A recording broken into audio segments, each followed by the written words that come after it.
Hi, this is James from TriathlonCoaching.uk. A few weeks ago, we just did a short video talking about the importance of fueling during training. And I just wanted to follow this up with another short video just discussing the importance of refueling or post-training nutrition. Now, it's something that we often get asked questions about. It's also something that I think that some of our athletes don't always necessarily do all that well. Perhaps sometimes when you've done a training session, particularly one that involves some higher intensity work, you don't necessarily always feel like eating straight after it. And actually sometimes people also restrict the calories post-training because they're trying to facilitate some weight loss. But actually, refueling post-training or post-exercise nutrition is really important. And the reason it's important, firstly, is because the training that you've just done is the stimulus for adaptation, the physiological changes within your body that leads to the improvement in your performance.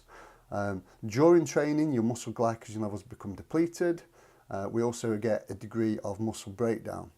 So really, the purpose of your post-training nutrition is firstly to refuel. It's the time when the enzymes in the muscle are really active, those enzymes that are responsible for creating more glycogen.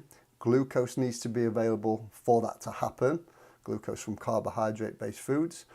It's also the time when the body's beginning the recovery process.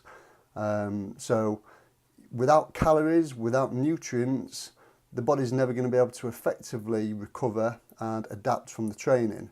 So your post-training nutrition is providing the body with the nutrients it needs in order to be able to do that, and therefore maximising the effectiveness of the training session that you've just performed.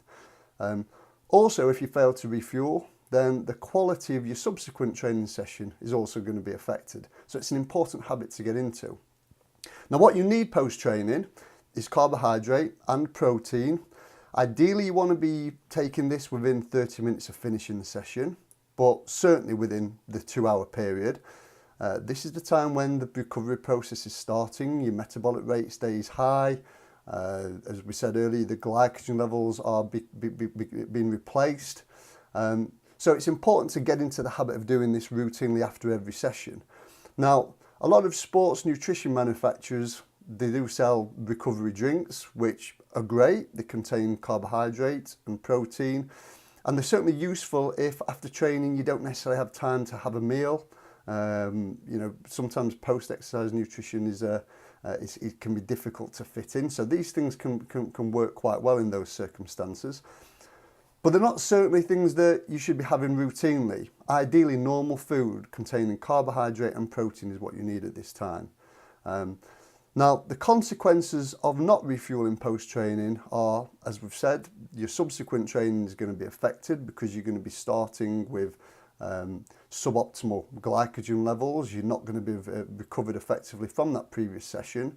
You also tend to find that later in the day, if you haven't refueled following training, you become really hungry because you have achieved a real sort of calorie deficit from the session.